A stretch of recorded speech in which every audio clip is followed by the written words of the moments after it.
اتمنى يا ولي ابن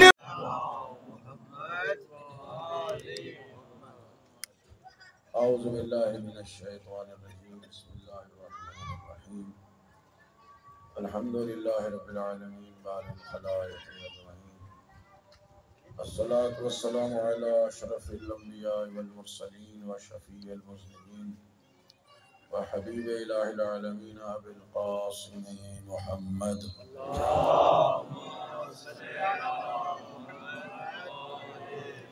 وأهل بيته الطيبين الطاهرين المعصومين المظلومين ولعنة الله على أعدائهم أجمعين أما بعد فقد قال الله الحكيم بسم الله الرحمن الرحيم سبح اسم ربك الأعلى الذي خلق فسوى صلوات بر محمد وآله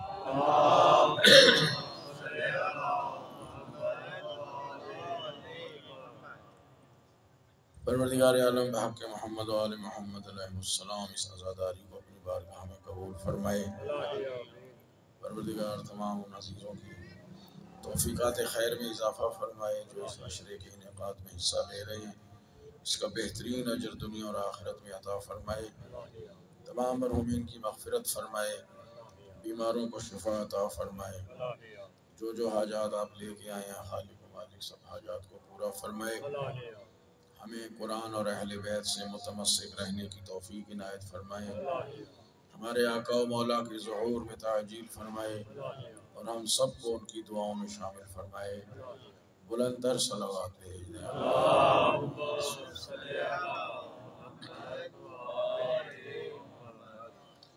خداوند عالم کا شکر ہے، اس نے توفیق عنایت فرمائی کہ ایک بار پھر عشرہ زینبیہ میں حاضر ہو سکے ہیں اور کچھ عرائض جو ہے وہ پیش کر سکیں۔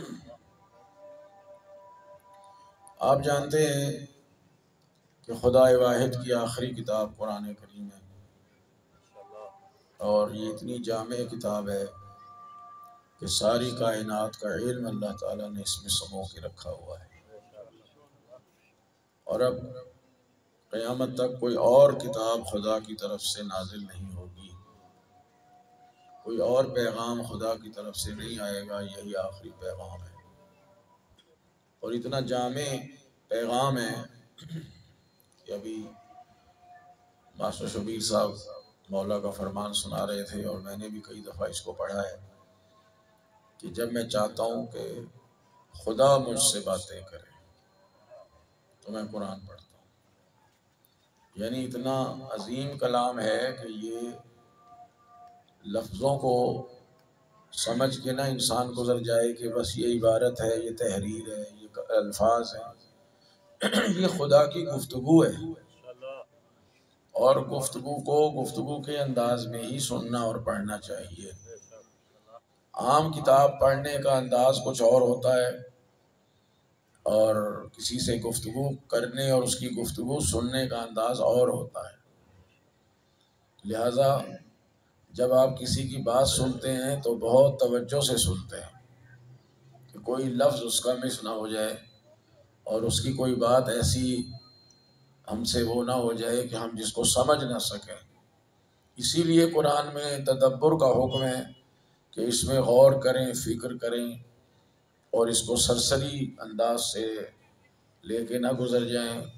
یہ عام عبارت نہیں ہے، یہ خدا کا کلام ہے، یہ خالق کلام کا کلام ہے، یہ خالق بشر کا کلام ہے، اور یہ اس کی مہربانی ہے، یہ اس کا لطف ہے، یہ اس کا کرم ہے کہ وہ خدا ہوتے ہوئے انسان کی سطح پہ آ کے گفتگو کرتا ہے۔ دیکھیے خود ائمہ طاہرین علیہم السلام وہ اپنے علم کے مطابق بات نہیں کرتے تھے، انبیاء علیہم السلام، ائمہ طاہرین علیہم السلام جب انسانوں سے گفتگو کرتے تھے، عوام سے باتیں کرتے تھے، خطبے ارشاد فرماتے تھے، یا خود یہ نہج البلاغہ دیکھ لیں آپ، یہ امیر المومنین کا کلام ہم جیسے انسانوں کی ذہنی سطح کے مطابق گفتگو ہے، یعنی ہمارے علم کے مطابق گفتگو ہے، مولا کے اپنے علم کے مطابق نہیں ہے۔ اگر امیر المومنین کے علم کے مطابق ہوتا تو پھر یہ کسی کو بھی سمجھ نہ آتا۔ آج نہج البلاغہ آپ پڑھتے ہیں اور بہت سی باتیں ایسی ہیں جو انسانوں کو سمجھ نہیں آتی۔ کتنی شرحیں اس کی لکھی جا چکی ہیں نہج البلاغہ کی، 20 شرحیں تو خود ہمارے علماء امامیہ نے مہربانی فرمائی ہے کہ کسی طرح ہم اس کلام امام کو سمجھ لیں۔ اسی طرح اہل سنت کے بھی بعض علماء نے بڑی کوشش کی ہے کہ امیر المومنین کے کلام کو سمجھیں۔ اس کے باوجود ہر دور میں نہج البلاغہ کی تشریح کی ضرورت رہے گی۔ جیسے جیسے علم آگے بڑھے گا ویسے ویسے اس کی تشریحات کرنی پڑیں گی۔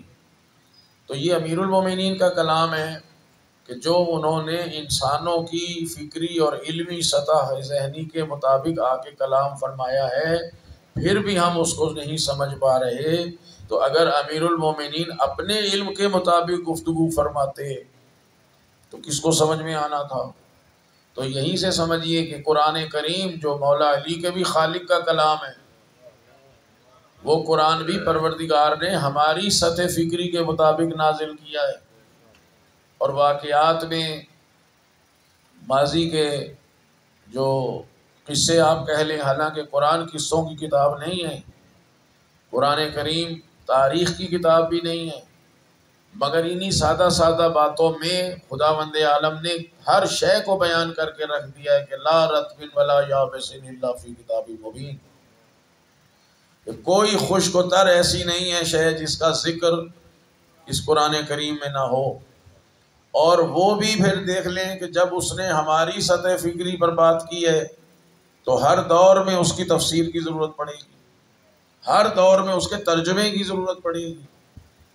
بعض لوگ کہتے ہیں جی فلاں صاحب نے ترجمہ کر دیا تھا، لکھنؤ میں ہو گیا تھا یا دلی میں ہو گیا تھا، تو اب دوبارہ پاکستان میں ترجمے کرنے کی کیا ضرورت ہے جی، اور نئے نئے ترجمے آ رہے ہیں، اور یہ کلام خدا ہے۔ یہی معجزہ ہے کہ جیسے جیسے علم ترقی کرے گا، جیسے جیسے انسان ترقی کرے گا، جیسے جیسے ماحول بدلتا چلا جائے گا، زمانہ اپ گریڈ ہوگا، ویسے ویسے قرآن کے ترجمے اور تفسیر کی بھی ہر دور میں ضرورت پڑتی رہے گی۔ تو لہٰذا قرآن کریم کو سمجھنے کے لیے یہ خداوند عالم کا عظیم لطف ہے کہ اس نے خاندان اہل بیت علیہم الصلوۃ والسلام کو قرآن کے ساتھ رکھا ہے کہ ہم اہل بیت کی تعلیمات کی روشنی میں قرآن کریم کو سمجھیں، اور ہر انسان کے لیے اس کو سمجھنا ضروری ہے، اس لیے کہ قرآن کسی خاص قوم کے لیے نہیں ہے، کسی خاص مذہب کے لیے نہیں ہے، کسی خاص انسان کے لیے نہیں ہے، یہ پورے عالم بشریت کے ایک ایک فرد کے لیے پروردگار عالم کا کلام ہے۔ لہذا اس کو پڑھنا چاہیے، روزانہ پڑھنا چاہیے، اور خداوند عالم سے اس کو سمجھنے کی توفیق مانگ کے پڑھنا چاہیے، اور تفسیر آل محمد علیہ الصلوۃ والسلام جو میسر آ جائے اس کے ساتھ ساتھ اس کو انسان تلاوت کرے، اس کا ترجمہ پڑھے، اس کی تھوڑی سی مختصر صحیح تفسیر پڑھے، تاکہ ہم یہ سمجھنے کے قابل ہو جائیں کہ خداوند عالم ہم سے گفتگو کیا فرما رہا ہے۔ صلوات بھیج دیں محمد۔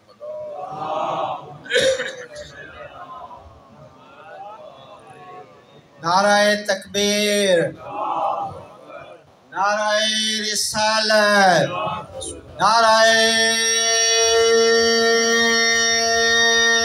حیدری، حسینیت، حسینیت، یزیدیت، یزیدیت۔ قرآن وہ کتاب ہے، قرآن وہ کتاب ہے، علی کا طرز زندگی، علی کا طرز زندگی، نعرہ حیدری۔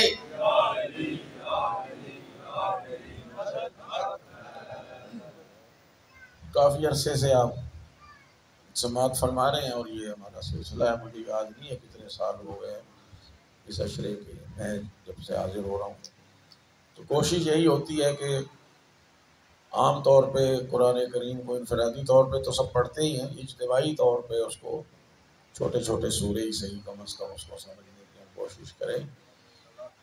تو سابقہ سالوں کی طرح اس دفعہ سورہ مبارکہ اعلیٰ کو موضوع بنایا۔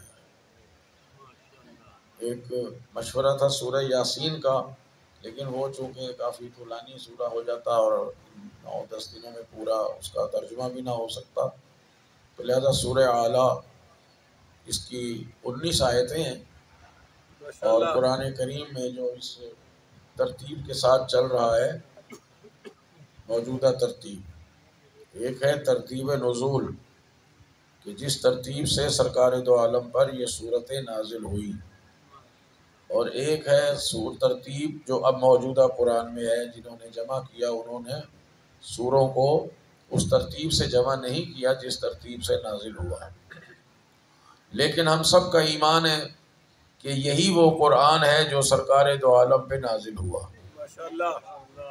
ہم پر لوگ الزام لگاتے ہیں جی شیعہ قرآن کو نہیں مانتے، ان کا کوئی الگ سے قرآن ہے، اور اس جدید دور میں یعنی لوگ ایسی باتیں کر جاتے ہیں کہ جس سے ہمیں خود محسوس ہوتا ہے کہ بیچارے عقل سے پیدل ہیں، کہ آیا کوئی اور قرآن بھی بنایا جا سکتا ہے؟ ہمارا یہی قرآن ہے، ہمارا یہی قرآن کریم ہے، یہی مصحف ہے جو اللہ تعالیٰ کی طرف سے نازل ہوا ہے، اور اس کی 114 صورتیں ہیں۔ ماشاءاللہ ماشاءاللہ۔ اور یہ بات کئی بار کہی جا چکی ہے، اور ماشاءاللہ آپ تو سب جانتے ہیں کہ یہ پارے کاریوں نے بنائے ہیں۔ چھوٹے چھوٹے بنا لیتے تو شاید 100-150 بن جاتے، ذرا بڑے بڑے بنا لیے تو 30 بن گئے، چونکہ وہ ایک مہینے کا خیال رکھنا ہوتا ہے، بھئی روزانہ ایک حصہ پڑھا جائے تاکہ 30 دن میں تراویحاں بھی مکمل ہو جائیں اور قرآن بھی مکمل ہو۔ انہوں نے اپنی آسانی جیسے سمجھی ویسے اس کو پاروں میں تقسیم کر لیا، اور جناب اس کا نام رکھ دیا یہ سپارہ، حالانکہ یہ لفظ ہے سی پارہ، سی 30 کو کہتے ہیں، پارہ یعنی حصہ، یہ فارسی کا لفظ ہے، عربی کا لفظ ہی نہیں ہے۔ تو لہذا بہرحال ہم بھی سارے مسلمانوں کی طرح 30 سپارے ہی مانتے ہیں، کہ جی شیعہ 40 سپارے مانتے ہیں، اور یہ کوئی غلط باتیں ہیں، یہ ہماری کسی کتاب میں ہے ہی نہیں۔ تو اس قسم کی روایت انہوں نے ہمارے متعلق مشہور کی ہوئی ہے، یہ خود ان کی کتابوں میں دلیل ہے، یہ ہے روایت، ہمارے مذہبی کسی کتاب میں یہ روایت موجود نہیں ہے، بلکہ سرکار دو عالم سے ثقہ حدیث جو آئی ہے وہ 114 صورتوں کی آئی ہے، اور ہم اسی 114 صورتوں کو مانتے ہیں۔ ہر شیعہ دنیا کا کہیں رہنے والا شیعہ ہے وہ اسی قرآن کریم کو مانتا ہے جس کو پوری امت مسلمہ مانتی ہے، اور اسی طرح مانتے ہیں کہ بسم اللہ کی بے سے لے کر والناس کی سین تک یہ سارا 2 جلدوں کے درمیان جو کلام خدا ہے یہ وہی ہے جو سرکار دو عالم پہ نازل ہوا ہے۔ ماشاءاللہ ماشاءاللہ۔ اور ہمارے ائمہ طاہرین علیہ السلام نے بھی اسی سے استدلال کیا ہے۔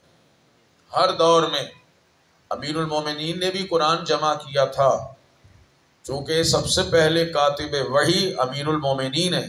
ماشاءاللہ ماشاءاللہ۔ دنیا جس کو چاہے نام دے دے کاتب الوحی، اور میں عرض کروں کہ قرآن کوئی 3-3.5 سالوں میں نازل نہیں ہوا، قرآن 23 سال میں نازل ہوا ہے۔ ماشاءاللہ ماشاءاللہ۔ تو جو کاتب وحی ہو اس کو کم از کم 23 سال تو رسول اللہ کے ساتھ رہنا چاہیے،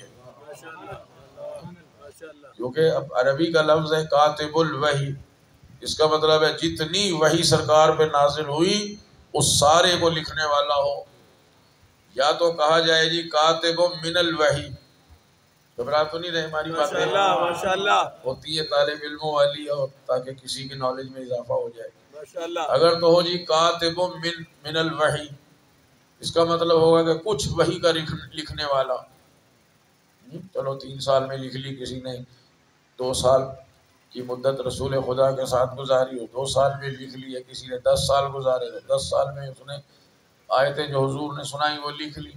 لیکن جب کہا جائے گا کاتب الوحی تو پھر اس کا مطلب ہے پوری وحی کا لکھنے والا۔ ماشاءاللہ۔ جب سے سورہ علق نازل ہوا پہلی آیتیں یہی تھی اقرأ بسم ربک الذی خلق، ماشاءاللہ اس آیت اولین سے لے کر آخری آیت تک جو لکھے گا پورے کا پورا قرآن، وہ کہلانے کا حق رکھتا ہے کاتب الوحی۔ ماشاءاللہ ماشاءاللہ۔ اب ساری امت مسلمہ تلاش کرے وہ شخصیت کون سی ہے رسول خدا کے ساتھ کہ جب پہلی وحی نازل ہوئی اس وقت سے لے کر جب تک سرکار دو عالم دنیا سے تشریف نہیں لے گئے، وہ رسول خدا کے ساتھ اس طرح رہے کہ خود اقرار کرے کہ میں ساری زندگی رسول اللہ کے ساتھ یوں رہا ہوں جیسے اونٹنی کا بچہ اپنی ماں کے ساتھ رہتا۔ ماشاءاللہ ماشاءاللہ۔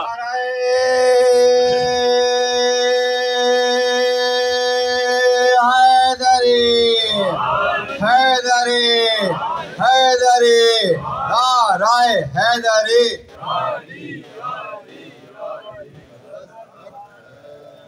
دیکھیے یہ کوئی اختلافی بات نہیں ہے، یہ تاریخی حقیقت ہے کہ نہج البلاغہ میں مولا نے خود فرمایا ہے کہ جب پہلی وحی نازل ہوئی میں غار حرا میں رسول اللہ کے ساتھ موجود تھا۔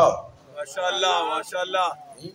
تو پہلی وحی کے شاہد، پہلی وحی کے نزول کے وقت جو شخصیت حاضر تھی، جس نے سب سے پہلے پروردگار کی پہلی وحی کے الفاظ کو سنا، وہ امیر المومنین علی ابن ابی طالب علیہ السلام تھے۔ ماشاءاللہ۔ اور اس کے بعد پھر ایسا ہی نہیں ہے کہ رسول اللہ غار حرا سے نیچے آئے اور آتے ہی اعلان رسالت کر دیا اور لوگوں کو دعوت دینا شروع کر دی اور لوگ جوک در جوک مسلمان ہونا شروع ہو گئے۔ کافی عرصے تک سرکار دو عالم نے جب تک ذوالعشیرہ کی دعوت کا حکم نہیں آ گیا تھا کسی کو بتایا نہیں۔ تو اس وقفے میں بھی تو آیتیں نازل ہوئی ہیں، اس کا کاتب کون ہے؟ اس وقت تک تو بہت عرصہ ہو گیا تھا، کسی نے کلمہ نہیں پڑھا تھا، کوئی مسلمان نہیں ہوا تھا۔ ماشاءاللہ۔ تو اس وقفے میں وہ آیتیں کس نے محفوظ کی ہیں؟ تو یہ ساری امت مسلمہ مانتی ہے کہ پہلی وحی سے لے کر آخری وحی تک اس کے کاتب، اس کے لکھنے والے، اسے محفوظ کرنے والے اور بحکم رسالت معاب اس کو تحریر کرنے والے ایک ہی ذات ہے، مولا کائنات علی ابن ابی طالب علیہ السلام۔ بلند آواز سے صلوات بھیجیں۔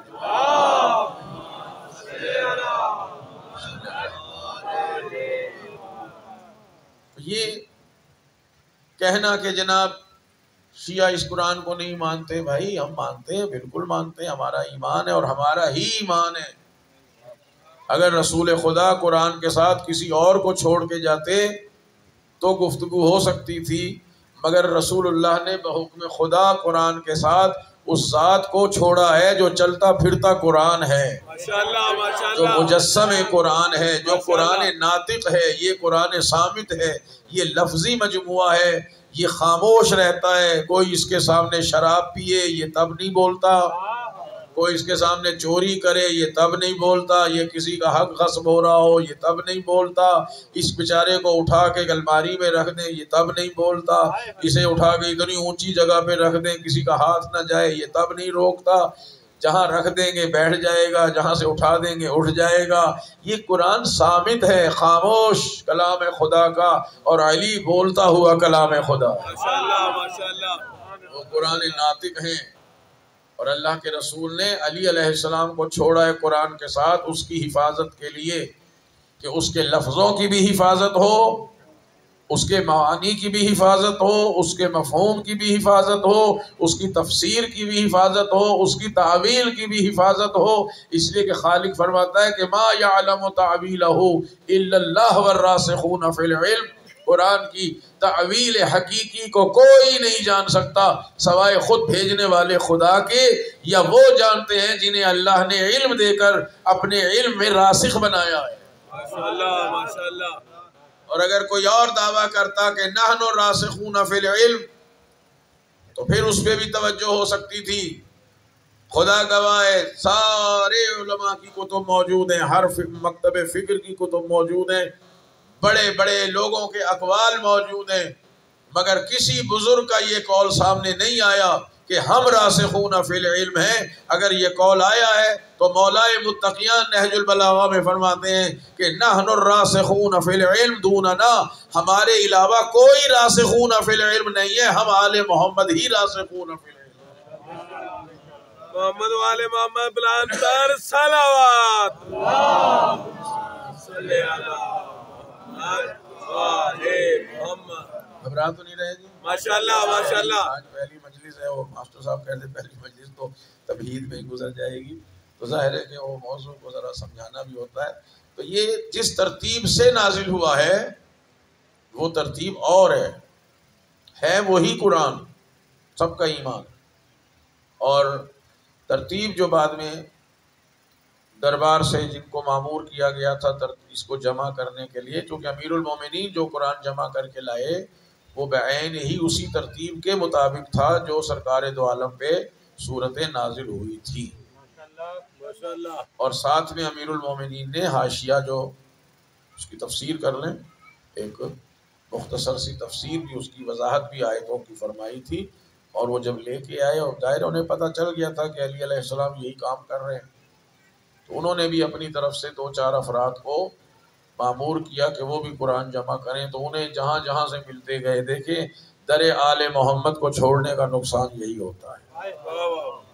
جن کے گھر میں قرآن اترا تھا، قرآن انہی سے لینا چاہیے تھا، تو پھر اسی ترتیب کے مطابق ملتا.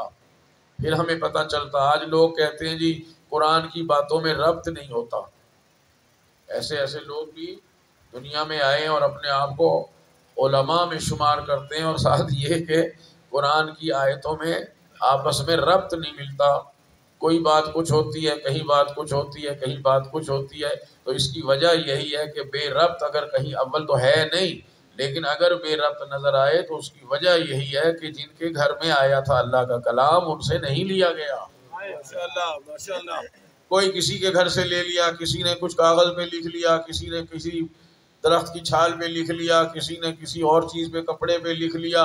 بھائی آپ کے پاس کیا ہے وہ دے دو، بھائی آپ کے پاس کیا ہے وہ دے دو. 4 آیتیں کہیں سے ملی، 10 آیتیں کہیں سے ملی، کوئی سورہ کہیں سے ملا، بس جیسے ملتا گیا وہ جمع کرتے چلے گئے. چونکہ جلدی اتنی تھی کہ ہم علی علیہ السلام سے پہلے قرآن جمع کر کے لے آئے، تو وہ آگے پیچھے ہو گئے. لیکن ہے وہی جو خدا کے رسول پر کلام نازل ہوا. تو یہ سورہ مبارکہ اعلیٰ مکی سورہ ہے، مکہ مکرمہ میں نازل ہوا تھا. ماشاءاللہ. مکی سوروں کی ایک تو شان یہ ہے کہ مختصر ہیں، وہ زیادہ لمبے سورے نہیں، وہ مدینے میں آ کے ہیں. سورہ بقرہ 286 آئے، کہیں 200 آیتیں ہوں گی، کہیں 190 آیتیں ہوں گی. یہ سارے لمبے لمبے صورتیں جو ہیں یہ آئی ہیں مدینے میں ہجرت کے بعد. مکے میں مختصر سورے آئے ہیں، اور جو مکے میں صورتیں آئی ہیں ان میں زیادہ تر گفتگو اللہ کی قدرت اور مسائل اعتقادیہ پر ہے. ماشاءاللہ. توحید پہ ہوگی، رسالت پہ ہوگی، ان چیزوں کو سب سے پہلے اجاگر کیا جس کی اس وقت ضرورت تھی. کہ جیسے حضور کہتے تھے قولوا لا الہ الا اللہ تفلحوا، تو اسلام لے آؤ، لا الہ الا اللہ محمد رسول اللہ کلمہ پڑھ لو، کامیاب ہو جاؤ گے. کیونکہ سب سے پہلے مرحلے میں تو افراد جمع کرنا مقصود ہوتا ہے نا، کہ لوگ آئیں تو صحیح ہماری بات تو سنیں. تو سب سے پہلے وہاں اعتقادی مسائل ان صورتوں میں بیان کیے گئے ہیں. خداوند عالم کی توحید کے بارے میں، اس کی قدرت کے بارے میں، رسول اللہ کی رسالت کے بارے میں. ان میں آپ کو احکام شرعی نظر نہیں آئیں گے. اور اگر ایسا ہو کہ ایک ہی سورے میں، اور وہ ہو بھی مکی، چند آیتیں آخر میں نظر آئیں کہ جس میں احکام شرعی کی طرف اشارہ ہو، تو وہاں مفسرین کا اتفاق ہے کہ یہ آیتیں مدینے میں یعنی ہجرت کے بعد نازل ہوئی. کیونکہ ایک ہی سورے کا اول سے آخر تک ایک ہی جگہ پہ نازل ہو جانا ضروری نہیں. ماشاءاللہ. ٹھیک ہے، بات واضح ہو رہی ہے جی؟ ماشاءاللہ. غور تو نہیں ہو رہے نا؟ پر محمد والے محمد بلند تر صلوات.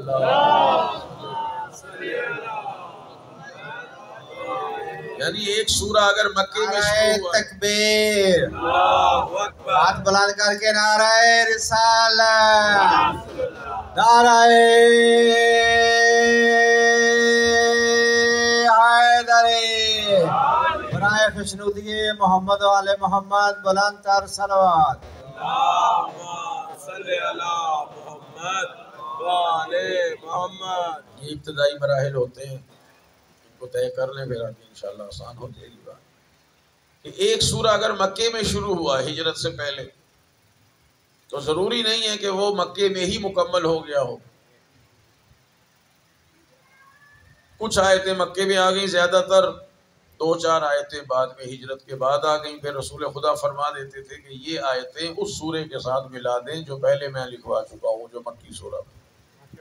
تو ممکن ہے بعض صورتوں میں ایسا ہوا ہے کہ کچھ آیتیں مدینے آنے کے بعد نازل ہوئی ہیں اور ہوتی اس سورے سے مربوط تھی جو سورہ پہلے مکے میں نازل ہونا شروع ہو چکا تھا. تو سورہ اعلیٰ میں بھی 1-2 آیتیں بعد میں آئیں گی آخر میں، کہ جس کے بارے میں علماء اور مفسرین میں تھوڑا سا اختلاف ہے. بعض کہتے ہیں یہ بھی مکی آیتیں ہیں، بعض کہتے ہیں کہ نہیں یہ ہجرت کے بعد آئی ہیں. تو بہرحال یہ اتنی اہم چیز نہیں ہے، لیکن یہ یاد رکھیں کہ سورہ اعلیٰ مکی سورہ ہے، ہجرت سے پہلے نازل ہوا ہے، اور اس کی ٹوٹل 19 آیتیں ہیں. جس شان سے، جس ترتیب سے یہ نازل ہوا ہے اس میں اس کا نمبر ہے 8. ماشاءاللہ. اور اب جو قرآن کریم میں ہے تو وہ ہے 87. ٹھیک ہے جی. تو یہ ظاہر ہے ہر سورے کی طرح بسم اللہ سے شروع ہوتا ہے، اور ہمارا ایمان ہے کہ بسم اللہ الرحمن الرحیم سوائے سورہ توبہ کے ہر سورے کا جز ہے. ماشاءاللہ ماشاءاللہ. اس کو آیت کا یعنی اس سورے کا جز ماننا ہے اور مستقل آیت ہے. اس سورے کے پڑھنے کا ثواب بھی ذرا پتہ چل جائے کہ انشاءاللہ اس کو پھر رغبت کے ساتھ پڑھیں. عام طور پر ہمیں یہ عید کی نماز میں سننے کو ملتا ہے، لیکن امیر المومنین علیہ الصلوۃ والسلام کا ارشاد گرامی ہے صلی علی محمد وعلی محمد. اور امیر المومنین نے یہ رسالت معاب سے نقل فرمایا ہے کہ جو شخص سورہ اعلیٰ کو پڑھے نماز کے علاوہ ایسے ہی سورہ اعلیٰ کو اگر پڑھے تو پروردگار عالم اس کو، بہت سمجھنے کی بات ہے کہ جتنا کلام اللہ نے حضرت ابراہیم پر، اور جتنا کلام اللہ نے جناب موسیٰ پر، اور جتنا کلام اللہ تعالیٰ نے حضرت محمد مصطفیٰ صلی اللہ علیہ وسلم صلی علی محمد وعلی محمد نازل فرمایا ہے، ان تمام کلمات کا جو ثواب ہے اس کا 10 گنا کر کے پروردگار اس کو دیتا ہے جو سورہ اعلیٰ کی تلاوت ہے. ماشاءاللہ ماشاءاللہ. کتنا عظیم ثواب ہے. 19 آیتیں، اور عرض کر دوں کہ یہ سورہ ہر درد کی دوا ہے. سبحان اللہ. جی جسمانی طور پر، روحانی تو ہے ہی ہے، جسمانی طور پر بھی جہاں انسان کے سر سے لے کے پاؤں تک درد ہو رہا ہو، انسان اس درد کی شفا کے لیے پڑھے تو اللہ تعالیٰ اس کو دردوں سے شفا عطا فرمائے. ماشاءاللہ اور ثواب الگ ہے، دیکھنے کتنا ثواب. اور سرکار دو عالم سے ہی روایت ہے، اور اس کے راوی بھی امیر المومنین علیہ السلام ہے، کہ جو شخص نماز میں سورہ اعلیٰ کو پڑھے گا، سورہ حمد کے بعد سورہ اعلیٰ شروع کر دے، تو قیامت کے دن اس کو کہا جائے گا کہ جنت کے جس دروازے سے تیرا جی چاہتا ہے بہشت میں داخل. ماشاءاللہ ماشاءاللہ ماشاءاللہ. اور خاص طور پر تاکید ہے کہ شب جمعہ نماز عشاء میں پہلی رکعت میں حمد کے بعد، روز جمعہ فجر کی نماز میں پہلی رکعت میں یا دوسری میں جہاں انسان کا جی چاہے، لیکن بہتر پہلی رکعت میں حمد کے بعد اس کو پڑھے. اسی طرح عیدین کی نماز میں تو اس کا بہت زیادہ اجر اور ثواب ملتا ہے. تو یہ بسم اللہ سے شروع ہو رہا ہے، اور میں نے عرض کیا کہ صرف سورہ توبہ ایسی سورہ ہے کہ جس میں بسم اللہ الرحمن الرحیم شروع میں نہیں ہے، اس کا جز نہیں ہے، اور اس کے ساتھ پڑھنے سے منع کیا گیا ہے، چونکہ سورہ توبہ لفظ براءت سے شروع ہو رہا ہے. برات یعنی بیزاری، دوری، یعنی اپنے سادہ لفظوں میں کہ بچوں کو بھی سمجھ میں آ جائے، تبرے سے شروع ہو رہا ہے. تو جب کافروں پہ تبرہ ہو رہا ہو تو اس کے ساتھ رحمت کا ذکر جچتا نہیں. ماشاءاللہ.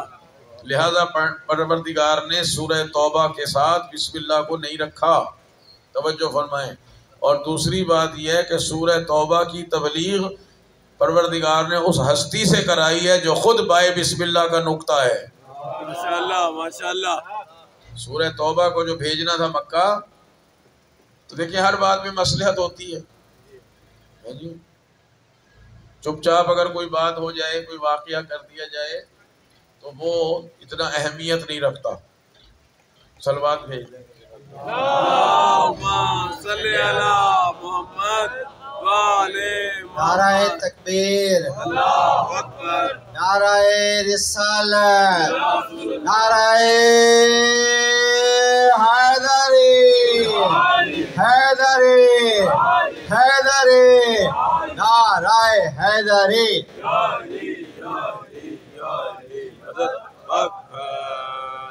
لیکن کوئی بات ہو جائے نا اور وہ سادہ طریقے سے ہو جائے تو وہ لوگوں کی توجہ ہوتی نہیں. لیکن ذرا اگر اس کا اہتمام کر دیا جائے، کہیں ذرا روک ٹوک کر دی جائے، کسی کو جو ہے پروٹوکول دے دیا جائے، کسی سے پروٹوکول واپس لے لیا جائے، تو وہ بات ایسی پھیل جاتی ہے کہ ذہنوں میں بیٹھ جاتی ہے اور کبھی ذہنوں سے نکلتی نہیں. ماشاءاللہ ماشاءاللہ. اور پھر ہوتا یہ ہے کہ جن سے پروٹوکول واپس لیا ہے وہ اسے چھپانے کی کوشش کرتے ہیں، اور جن کو پروٹوکول دیا جاتا ہے ان کے چاہنے والے اس بات کو خوب پھیلاتے ہیں کہ جناب ہر بندے تک یہ بات پہنچ جائے. سورہ توبہ کو بھیجنا ہے اللہ نے مکے کے کافروں کے سامنے کہ تمہارے ہر عمل سے ہم بیزار ہیں، اللہ اور رسول تمہارے ہر عمل پہ تبرہ کر رہا ہے. تو کسی کو بھیجا رسول خدا نے، تو جب وہ بیچارے گئے تو فوراً جبرائیل آ گئے. اللہ آپ کو سلام بھیج رہا ہے اور فرما رہا ہے لا یعدیہا عنکا الا انتا او رجل منکا. اے اللہ کے حبیب یہ آیتیں آپ کی طرف سے کوئی اور نہیں لے کے جا سکتا. خدا فرما رہا ہے سورہ توبہ کو لے کے یا آپ خود جائیں یا وہ رجل، وہ جوان جائے جو آپ سے ہے. چمن چمن کلے کلے، نگار نگار گلے گلے، نعرہ حیدری.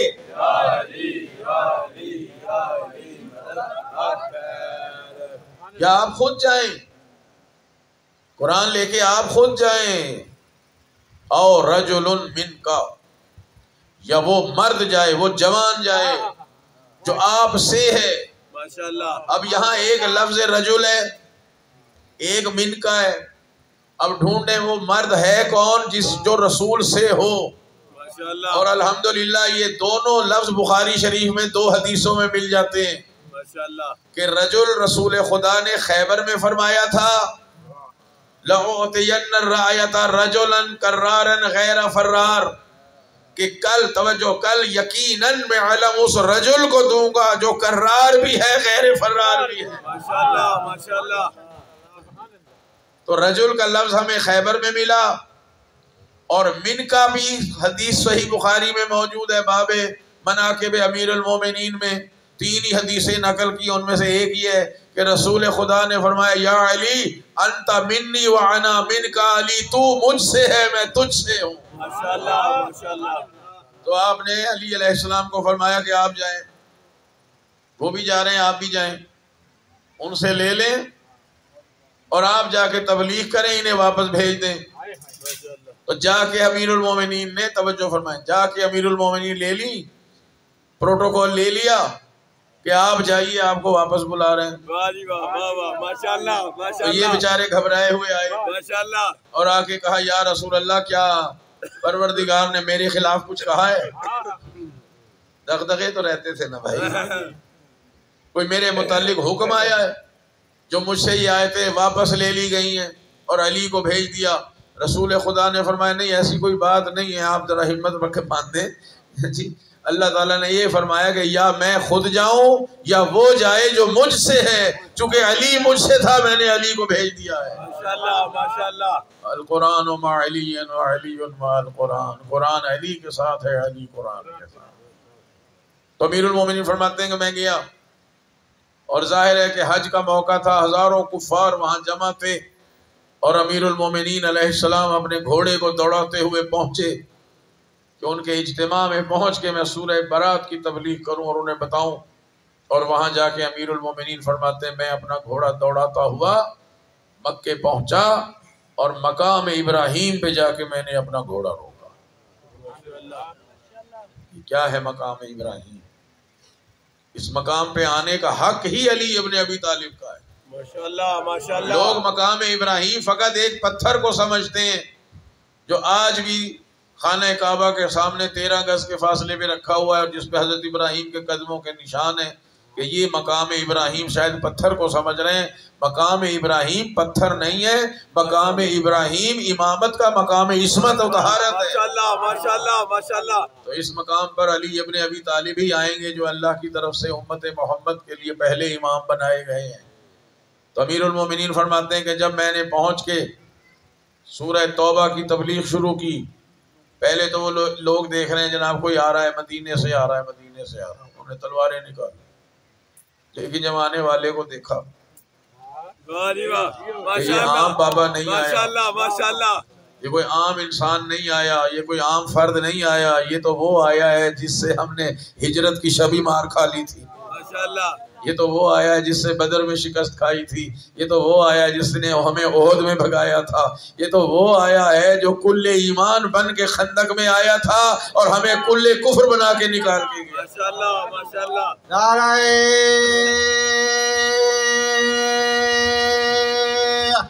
حیدری حیدری حیدری نعرہ حیدری.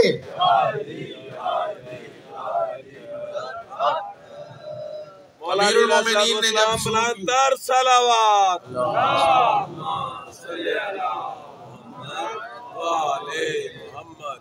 کہ میں عرض کر رہا ہوں ہر چیز میں مصلحت ہے.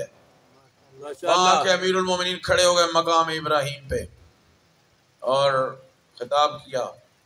میرے خدا کا حکم آیا ہے، میرے نبی نے کہلوایا ہے کہ خبردار آج کے بعد کوئی اریاں ہو کے طواف نہ کرنا. یہاں ڈھول نہیں بجانے، یہاں تالیاں نہیں پیٹنی، یہاں وصلیں نہیں بجانی، یہاں موسیقی نہ بجانا، یہاں گانے نہ گانا، یہاں بت پرستی نہ کرنا. جاہلیت کے سارے اعمال چھوڑ دو، اس لیے کہ اللہ تمہارے اس عمل سے بیزار ہے، بری الذمہ ہے. اس کا رسول بھی تم پر تبرہ کر رہا ہے اور بری الذمہ ہے. اور اس کے بعد حضور نے آیتیں پڑھنا شروع کر دیں اور سب مولا فرماتے ہیں سر جھکائے کھڑے تھے. ماشاءاللہ. عرب کسی کی شرم و حیا نہیں کرتے. عرب فوراً منہ پھٹ ہوتے ہیں، فوراً جواب دیتے ہیں. یہ تھی مصلحت کہ اگر کسی اور کو بھیج دے، توجہ چاہ رہا ماشاءاللہ ماشاءاللہ. وہ چاہے کتنا ہی محترم فرد کیوں نہ ہوتا، مگر جس کو بھی بھیج دے عرب فوراً کہہ دیتے آج ہمیں روکنے آ گیا ہے، کل تو بھی یہی کچھ کرتا تھا، تیرا باپ بھی یہی کرتا تھا، تیرا پورا خاندان بھی یہی کرتا تھا. مگر جب علی بول رہے تھے وہ سب سر جھکائے سن رہے تھے، کسی میں ہمت نہیں تھی آنکھ اٹھا کر یا انگلی اٹھا کر علی کو کچھ کہتا. یعنی سب نے خاموش رہ کر اجماعی طور پر فیصلہ دے دیا علی تو بھی ان قباحتوں سے پاک ہے، تیرے والدین بھی پاک تھے، تیرا سارا خاندان پاک ہے. زباں کے ساتھ دل بولا، علی مولا علی مولا. زباں کے ساتھ دل بولا، علی مولا علی مولا. ہر ایک میزان میں تولا، علی مولا علی مولا. ہر ایک میزان میں تولا.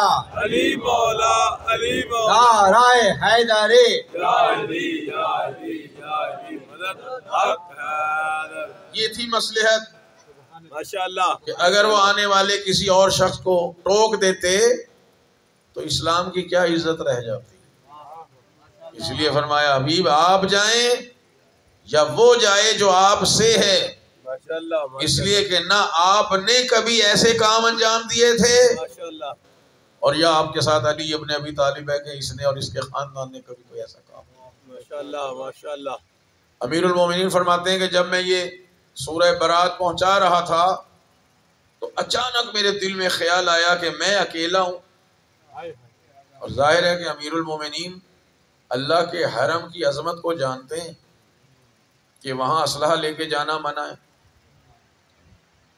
اللہ کے حرم میں یہ فقہی مسئلہ بھی ہے ہمارا، ماشاءاللہ مکہ شہر میں اسلحہ نہیں لے کے جا سکتے، مگر یہ کہ اللہ کا رسول یا امام حکم جہاد دے دیں وہ ایک الگ بات ہے. حکم جہاد تو تھا ہی نہیں، وہاں تو صرف قرآن کی سورہ برات کی چند آیتیں جا کے ان کو پڑھ کے سنانا تھی، تو ظاہر ہے کہ امیر المومنین اسلحہ تو لے کے گئے ہی نہیں۔ تو امیر المومنین فرماتے ہیں میرے ذہن میں یہ خیال آیا کہ اگر میں تو اکیلا ہوں، یہ سارے مل کے اگر میرے اوپر حملہ کر دیں تو پھر میں کیا کروں، میرے پاس تو ذوالفقار یعنی تلوار بھی نہیں ہے۔ وہ کہتے ہیں فوراً میرے ذہن میں دوسرا خیال یہ آیا کہ میں ابو طالب کا بیٹا ہوں۔ ماشاءاللہ ماشاءاللہ، جناب ابو طالب علیہ السلام بلند تر صلوات، اللہم صلی علی محمد وعلی کہ محمد۔ میں ابو طالب کا بیٹا ہوں، اگر یہ سارے مجھ پر حملہ آور بھی ہو جائیں تو سب کے زخم سینے پر لوں گا، کسی کو پیٹھ دکھا کے پیچھے نہیں آتا۔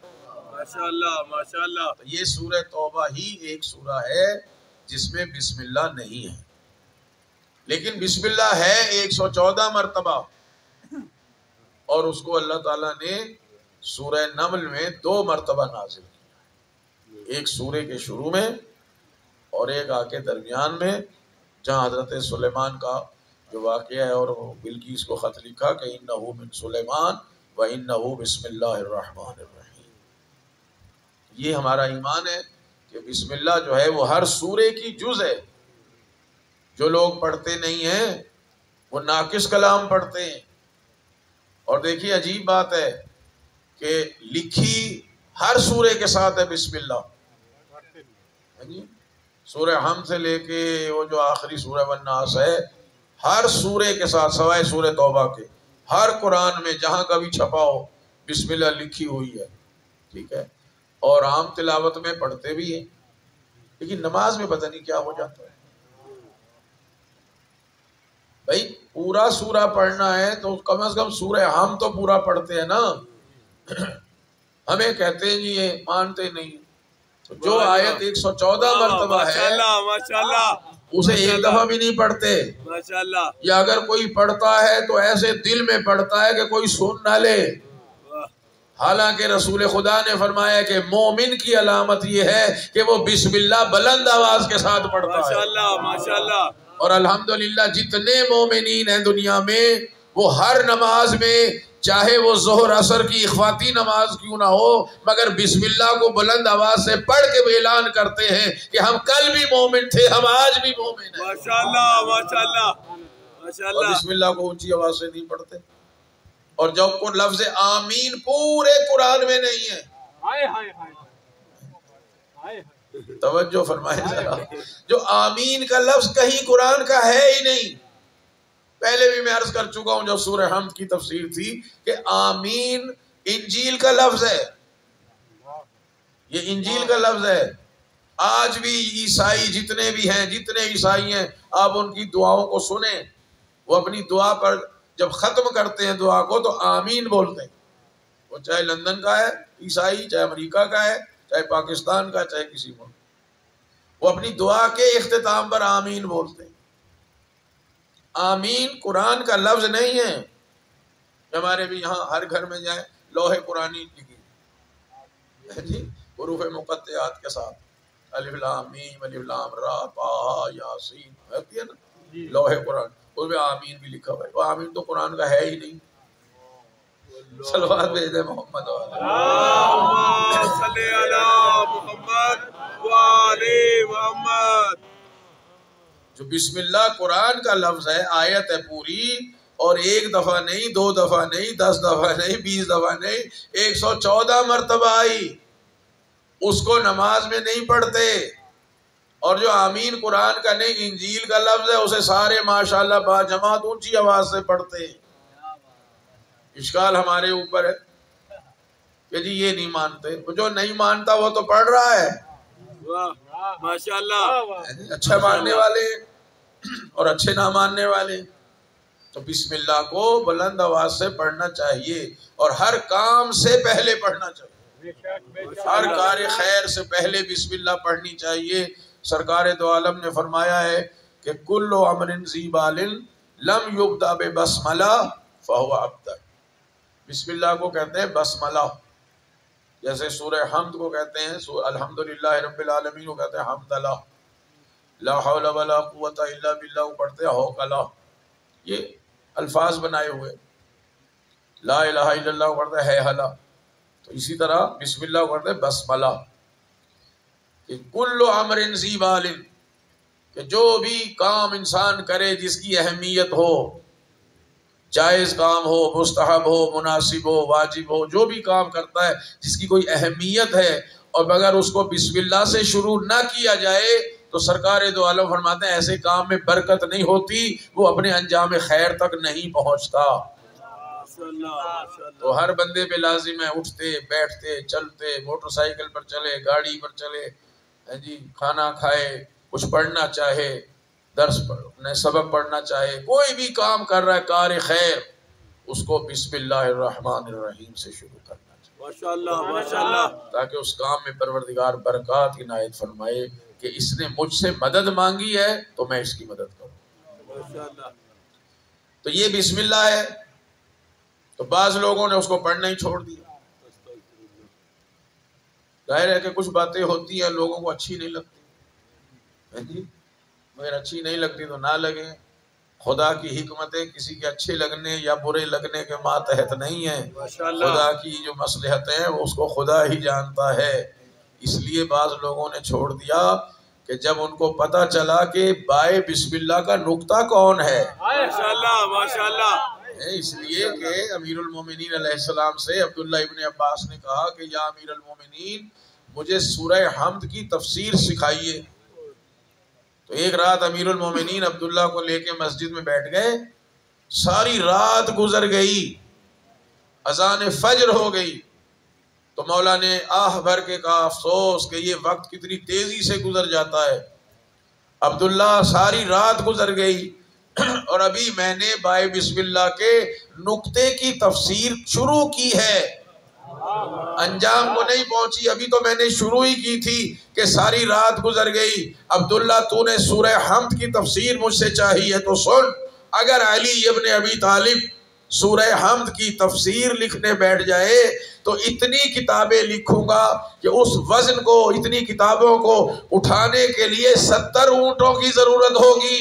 ماشاءاللہ ماشاءاللہ، نعرہ تکبیر، نعرہ رسالت، نعرہ حیدری، حیدری، حیدری، برائے خشنودی امیر المومنین علی علیہ السلام بلند تر صلوات۔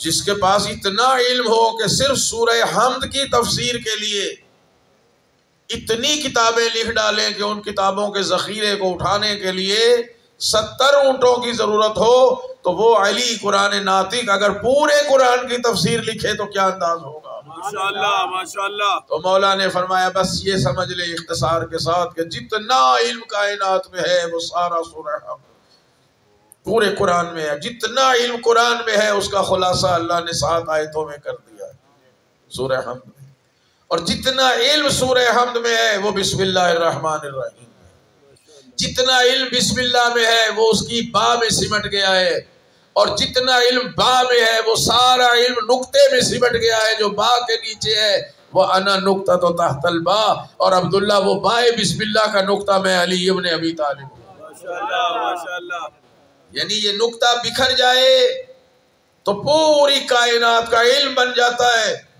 اور ساری کائنات کا علم سمٹ جائے تو بائے بسم اللہ کا نقطہ ہے، یعنی وہ ذات مطہر امیر المومنین علی ابن ابی طالب علیہ السلام۔ اللہم صلی علی محمد وآل محمد۔ دیکھیے آواز ہے بسم اللہ سے، بے سے آواز ہے، جب آپ قرآن کھولتے ہیں تو سب سے پہلے جو آیت ہے وہ بسم اللہ ہے، سورہ حمد اس کے بعد ہے، اور بسم اللہ میں بھی با پہلے ہے، ماشاءاللہ، اور بے پہچانی جاتی اپنے نقطے سے۔ جتنے حروف عربی کے ہیں، بچوں سے کہہ رہا ہوں ہوم ورک کریں جا کے، حروف تہجی عربی کے لکھیں، اور اس میں ڈال ڑے وغیرہ نہ لکھنا، یہ ٹے شے عربی میں نہیں ہے، چے عربی میں نہیں ہے، جتنے حروف عربی کے حروف تہجی ہیں ان کو لے لیں، ٹھیک ہے۔ دیکھیے الف عربی میں الف نہیں ہوتا، ٹھیک ہے، عربی میں الف نہیں ہوتا، وہ حمزہ ہوتا ہے جس کی صورتیں بدلتی رہتی ہے، کبھی وہ واو بن جاتا ہے، کبھی وہ یا بن جاتا ہے، ٹھیک ہے، انہیں حروف علت کہتے ہیں۔ الف کا مطلب ہے بس ایک الف ہے، وہ جسے ہم کہتے ہیں ڈنڈا سا ڈال دیا ہے، اس کے اوپر کوئی حرکت نہیں ہوتی، ٹھیک ہے، اس کی بات نہیں ہے۔ باقی جتنے حروف ہیں نقطے والے، وہ نقطے کو اگر بدل دیں گے تو وہ دوسرا حرف بن جائے گا۔ رے کے اوپر نقطہ ڈال دیں تو وہ زے بن جائے گا، نقطہ ہٹا دیں تو رے پڑھا جائے گا۔ زال پہ نقطہ ہے، اس کو ہٹا دیں تو دال بن جائے گا، دال پہ نقطہ ڈال دیں تو زال بن جائے گا۔ سے کا ایک نقطہ ہٹا دیں تو تے بن جائے گا، تے پہ ایک نقطہ بڑھا دیں تو سے بن جائے گا۔ نقطہ ہٹا دیں تو ہٹ نہیں سکتا۔ جیم کا نقطہ جو پیٹ میں ہے وہ اوپر لے آئے تو خے بن جائے گا، بالکل ہی اڑا دیں تو حے بن جائے گا۔ یعنی میں کہنا یہ چاہ رہا ہوں کہ حرف میں نقطے کو اگر آگے پیچھے کر دیں یا ہٹا دیں تو وہ حرف کسی نہ کسی صورت میں پڑھا جائے گا۔ لیکن با ایسا حرف ہے، با عربی میں کہتے ہیں، ہم بے کہتے ہیں، بے ایسا حرف ہے کہ اگر اس کا نقطہ اڑا دے تو وہ پڑھا نہیں جا سکتا، مہمل ہو جاتا ہے، جس کا کوئی معنی ہی نہیں ہوتا۔ مولا یہی فرما رہے ہیں کہ میں بے کا نقطہ ہوں، میں رہوں گا تو قرآن سمجھ میں آئے گا، اگر میں نہیں ہوگا تو قرآن کبھی سمجھ میں نہیں آ سکتا۔ قرآن وہ کتاب ہے، کتاب سے انقلاب ہے، قرآن وہ کتاب ہے، کتاب سے انقلاب ہے، علی کا طرز زندگی، منافقت کی موت ہے، علی کا طرز زندگی، منافقت کی موت ہے۔ نعرہ حیدری۔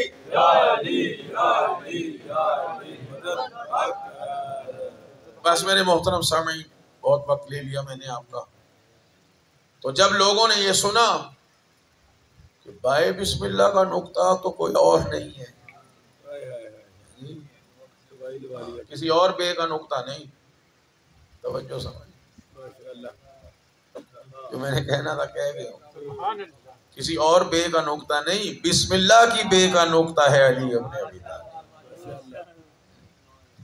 تو جب لوگوں کو پتہ چلا تو انہوں نے کہا کہ بھئی جیسے ہی بے سنیں گے، بسم اللہ کی بے، ماشاءاللہ تو ذہن فوراً اس طرف جائے گا جو بے کا نقطہ ہے۔ ماشاءاللہ، صریحاً یہ آیت جو ہے جب بھی بسم اللہ پڑھتے ہیں تو جو لوگ جانتے ہیں ان کا ذہن فوراً ادھر جاتا ہے کہ بے کا نقطہ تو میرے مولا ہے۔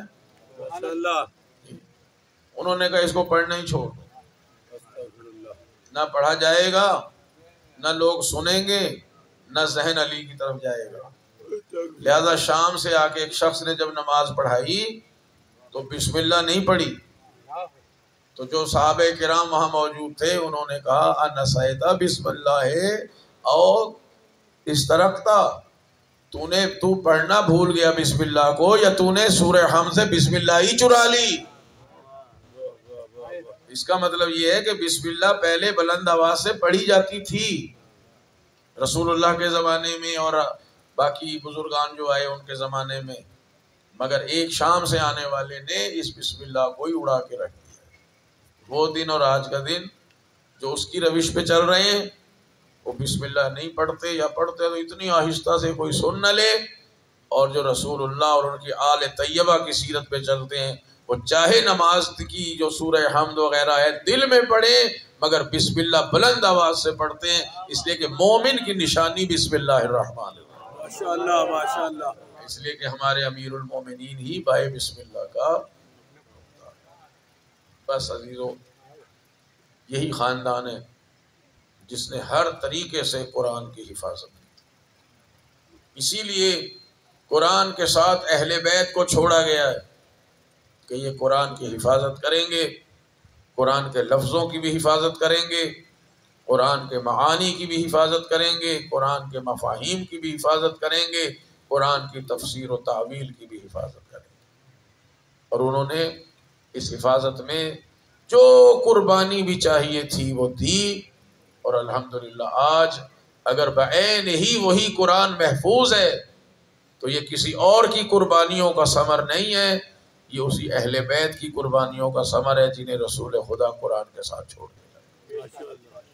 اور جو قربانیاں کربلا میں دی گئی ہیں اس قربانیوں کی یہ یاد ہے محرم کے ایام، اور ظاہر ہے کہ یہ قربانی اگر نہ ہوتی تو یزید نے قرآن کو تبدیل کرنے کا، اس کے احکام کو ختم کرنے کا، حلال محمد کو حرام اور حرام محمد کو حلال کرنے کا تہیہ کر رکھا، مگر سید الشہداء نے اپنی اس عظیم قربانی سے قرآن کریم کے تمام کلمات کو، اس کے احکام کو، حلال مصطفیٰ کو حرام مصطفیٰ کو قیامت تک کے لیے محفوظ کر دیا ہے کہ اب کوئی یزیدی طاقت کم از کم قرآن کریم کو تبدیل کرنے کا یا اس کے احکام کو مٹانے کا سوچ نہیں سکتا۔ بس ہمیں جو افسوس ہے، جو رونا آتا ہے، جو ہم روتے ہیں، عزاداری کرتے ہیں، وہ اسی لیے کہ امت نے اس گھرانے کو پہچانا۔ حسین سے بیعت طلب کی گئی، امام نے بیعت سے انکار کیا، کربلا آئے، جنگ ہوئی، شہید ہو گئے۔ 3 دن کی بھوک اور پیاس، خاندان نبوت، چھوٹے چھوٹے بچے، خواتین، اور اللہ تش کی صدائیں۔ جس بی بی کے حق کے مہر میں اللہ نے سارا پانی رکھا تھا، انہی کی اولاد کو لوگ دکھا دکھا کے پانی پیتے رہے، اور جو پانی کے وارث تھے، جن کے طفیل میں زمین پر پانی تھا، ان کے بچے پیاسے بیٹھے۔ کربلا میں جنگ ہوئی، سید الشہداء اور ان کے ساتھیوں نے بھرپور جنگ لڑی۔ وہ یہ سمجھ رہے تھے کہ ہم نے حسین کو قتل کر دیا، کربلا کے بن میں یہ خبر یہیں چھپ جائے گی۔ دیکھیے جناب سیدہ مدینے جیسے آباد شہر میں شہید ہوئیں اور قاتل چھپ گئے۔ امیر المومنین علیہ السلام کو کوفے جیسے بڑے شہر میں ضرب لگی، ایک کرائے کا قاتل سامنے آ گیا، اصلی قاتل چھپ گئے۔ جناب امام حسن مجتبیٰ کو مدینے میں زہر ملی، جنازے پر مدینے میں تیر برسائے گئے، قاتل چھپ گئے، پتہ نہ چلا کون تھا کون نہیں۔ اور سید الشہداء تو کربلا پہنچے، جہاں کوئی آبادی نہیں، کوئی گاؤں نہیں ہے، کوئی اطلاع پہنچانے والا نہیں ہے، کوئی اخبار اس زمانے میں نہیں تھا، کوئی خبر پہنچانے کا ذریعہ نہیں تھا۔ یزیدی طاقتیں خوش تھیں کہ کربلا کے من میں حسین کو ہم نے قتل کر دیا اور یہ خبر چھپ جائے گی، کسی کو پتہ بھی نہیں چلے گا کون مار کے چلا گیا۔ آج بھی یزید کے چاہنے والے اب یہ پروپیگنڈا کر رہے ہیں اور کرتے چلے آ رہے ہیں کہ امام حسین کہ اپنے کسی ذاتی سفر پہ جا رہے تھے، اپنے گھر کے افراد کو لے کر، راستے میں خدا جانے ڈاکوؤں نے مار دیا، کس نے مار دیا۔ یزید کو بچانے کے لیے ایسی ایسی باتیں آج بھی کی جا رہی ہیں کہ انسان کی عقل اس کو تسلیم نہیں کرتی، مگر وہ شد و مد کے ساتھ مسجدوں کے محراب میں کھڑے ہو کر تاریخی جھوٹ بولتے ہیں کہ حسین اپنے ذاتی کام سے کہیں جا رہے تھے اور راستے میں چونکہ کہ جیسے ہوتا ہے کہ لوگ اپنے خاندان کو لے کے جا رہے ہیں، وہ اپنے بیوی بچوں سمیت اور گھر والوں سمیت جا رہے تھے۔ آج بھی میں ایک کلپ سن رہا تھا کہ اللہ جانے ڈاکوؤں نے مار دیا، عرب میں لوٹ مار عام ہوتی تھی، کس نے مار دیا کس نے نہیں مارا کوئی خبر نہیں ہے، اور یہ سب شیعوں نے جو ہے یہ باتوں کو بڑھا چڑھا کے یزید کے خلاف بنائی، ہم نے نہیں بنائی۔ تاریخی حقیقت ان کی اپنی کتابوں سے ثابت ہے، تاریخی حقیقت ہے جو ان کی اپنی کتابوں سے ثابت ہے، اور اس پر ہمیں کوئی توجیہ اور گفتگو کرنے کی ضرورت نہیں ہے۔ ہم تو یہ عرض کرنا چاہ رہا ہوں میں کہ یہ خبر کیسے پھیلی، کیسے آج پوری دنیا میں سب کو پتا ہے کہ یزید نے امام حسین علیہ السلام اور ان کے ساتھیوں کو قتل کرایا اور ان کے سروں کو نیزوں پہ بلند کر کے کوفہ اور شام کے بازاروں میں پھرایا۔ یہ صاف قربانی ہے جناب زینب سلام اللہ علیہا، ان بیویوں نے اس خبر کو لے کے کربلا سے کوفہ سے شام تک اس پیغام کو پہنچایا۔ خدا کی قسم اگر جناب زینب نہ ہوتی اور ان کے خطبے نہ ہوتے تو مقصد حسین چھپ جاتا، قتل حسین بھی چھپ جاتا اور یہ خبر واقعی چھپ جاتی، مگر یہ مصلحت تھی کہ سید الشہداء اپنی بہنوں کو ساتھ لے کر گئے تھے، اور جناب زینب کو شریکۃ الحسین کہا جاتا ہے کہ اے بھائی اگر آپ نے کربلا کے میدان میں اپنے مقصد کے لیے قربانی دے دی تو میں آپ کے ساتھ برابر کی شریک ہوں کہ آپ کے مقصد کو پوری دنیا کے ہر گھر میں پہنچا دوں۔ بس رونا اسی بات کا، رونا اسی بات کا ہے کہ نبی زادیاں جو کبھی اپنے بابا کے سامنے بے مکنا و چادر نہ آتی تھی، جس گھر میں فرشتے اجازت کے بغیر آنے کی ہمت نہیں کرتے تھے، آپ حدیث قصہ سنتے رہتے ہیں، رسول کریم نے چادر میں 4 ہستیوں کو اپنے ساتھ لیا تھا نا، پھر جبرائیل آئے اور کہا یا رسول اللہ میں اللہ سے بھی اجازت لے کر آیا ہوں، مگر میں چادر میں آنا چاہتا ہوں، اگر آپ اجازت دیں تو میں داخل ہو جاؤں۔ یعنی جہاں پیغمبر کی بیٹی موجود ہو وہاں جبرائیل جیسا فرشتہ بھی بغیر اجازت نہیں آتا۔ میرے نبی نے بھی چادر ڈال کے گھر میں ایک چادر کا خیمہ بنایا ہوا تھا، اور ایسے ہی چادروں کے خیمے کربلا میں حسین ابن علی نے بنائے تھے۔ جس طرح وہ رسول کا گھر تھا اسی طرح کربلا میں بنے خیمے بھی رسول اللہ کے گھر تھے، یہاں بھی فرشتے بغیر اجازت کے نہیں آ سکتے تھے۔ لیکن ہمارا رونا اسی لیے خشک نہیں ہوتا کہ جہاں ملائکہ اجازت کے بغیر نہ آئے وہاں یزیدی لشکر بغیر اجازت کے آ گیا، اور ابھی سورج غروب نہیں ہوا تھا، سورج چمک رہا تھا، رات کا اندھیرا نہیں ہوا تھا، یزیدی لشکر دیکھ رہا تھا کہ نبی زادیوں کے ساتھ اب کیا سلوک ہوتا ہے، اور یہ یزید کا لشکر شبر کی قیادت میں بلا اجازت امام کے خیمے میں آیا، اور اس نے کہا کسی مستور کے سر پہ چادر کا کوئی ٹکڑا بھی نہ رہنے دیا جائے، اور اس طریقے سے چادریں چھینی گئیں کہ بیویوں کو پہلے نیزے مارے جاتے تھے، نیزے مار کے سروں سے چادریں اتاری جاتی تھی۔ جناب زینب فرماتی ہے سب سے زیادہ نیزے میرے پشت اور کندھوں پہ مارے گئے کہ میرا بدن زخمی ہو گیا اور ہمارے سروں سے چادریں اتاری۔ جناب کبریٰ فرماتی ہے مجھے نیزہ زور سے لگا، اس زور سے لگا کہ میں غش کھا کے زمین پر گر گئی، اور جب مجھے غش سے فاقہ ہوا ابھی میری آنکھیں کھلنے نہ پائی تھی کہ میں نے محسوس کیا کہ میرے سر پہ ردا نہیں ہے۔ بی بی کو آواز دی پھوپھی اماں کوئی چادر ہو تو کبریٰ کے سر پہ لا کے ڈال دے۔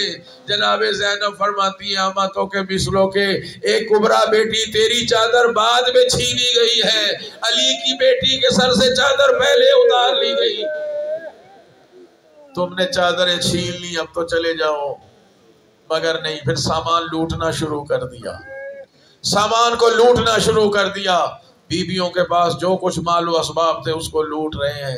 جناب سکینہ کھڑی دیکھ رہی ہیں، اور شمر ملعون نے دیکھا حسین کی چھوٹی سی بچی کے کانوں میں کچھ بالیاں پہنی ہوئی ہیں، خدا کی قسم کریم کی بیٹی تھی، اگر شمر ملعون مانگ لیتا تو حسین کی بیٹی دے دیتی، مگر نہ اس نے مانگی نہ آرام سے اتاری، بی بی کے ننھے ننھے کانوں سے اس طرح بالیوں کو نوچ لیا کہ جب تک سکینہ زندہ رہی کان کا زخم درست نہ ہو سکا، اور بعض روایات میں ہے کہ جناب سکینہ پہلو بدلنے سے بھی رو پڑتی تھی کہ پھوپھی اماں جب پہلو بدلتی ہوں میرے کان میں تکلیف شروع ہو جاتی ہے، کانوں کی بالیاں نوچ لی۔ تو جناب سکینہ فرماتی ہے شمر یتیموں پر تو نوازش کی جاتی ہے، یتیموں پر تو شفقت کی جاتی ہے، اس ملعون نے ایسا زور کا تماچا لگایا کہ جناب سکینہ سنبھل نہ سکی، اور حسین کے سینے پہ سونے والی خاک کربلا پہ گری، اور گر کے اپنے بابا کو نہیں پکارا، علی اکبر کو نہیں پکارا، بیمار کربلا بھائی کو نہیں پکارا، اگر پکارا تو اپنے چچا عباس کو پکارا، اور کہا چچا عباس آپ کی شہادت سے ساری مصیبتیں ہمارے اوپر آنا شروع ہو گئی، اگر آپ ہوتے تو ہم پر یہ ظلم نہ ہوتا۔ اور اب یہ ملعون جاتے ہوئے امام سجاد کے بدن مبارک کے نیچے جو بستر بچھا ہوا تھا اس طرح اس نے بستر کھینچا کہ بیمار کربلا منہ کے بل خاک کربلا پہ جا کے گرے اور چلے گئے، مگر اسی پر انتہا نہیں ہے۔ جاتے ہوئے خیام حسینی کو آگ لگا دی۔ عزاداروں کپڑے کے خیمے ہوتے ہیں، کتنی دیر لگتی ہے خیموں کو جلنے میں۔ جلدی سے ساری بیویاں سید سجاد کے سرانے آئیں اور جناب زینب مسئلہ جانتی تھی مگر پھر بھی پوچھ رہی ہیں سجاد اے امامت کے وارث آنکھیں کھولیں، خیام کو آگ لگ چکی ہے، کیا کریں ہم جل کے مر جائیں اور ہمارے سروں پہ چادریں نہیں ہیں، بے حجاب کیسے باہر جائیں؟ امام نے فوراً حکم دیا پھوپھی اماں جلدی سے بچوں کو لے کر باہر نکلیے، جلدی سے بچوں کو لے کر جائیے۔ جناب زینب فرماتی ہے ہر بی بی دوسری بی بی کے پیچھے چھپ رہی تھی کہ کسی طرح میرا کھلا سر چھپ جائے، کوئی میرے کھلے سر کو نہ دیکھے۔ اب بی بی فرماتی ہے کسی میں ہمت نہ تھی، میں نے حوصلہ بڑھایا، بچوں کو ساتھ لیا اور جلدی سے ان کو نکال رہی ہوں مگر ایک ہاتھ سر پہ رکھا ہوا ہے اور آسمان کو دیکھ کے کہہ رہی ہیں واہ حجابا واہ محمد واہ علیہ، اے میرے نانا محمد آ کر دیکھیے، اے میرے بابا علی آ کر دیکھیے، آج آپ کی بیٹی کے سر پہ ردا نہیں ہے، آج ہمارے سروں پہ چادریں نہیں۔ وَسَيَعْلَمُ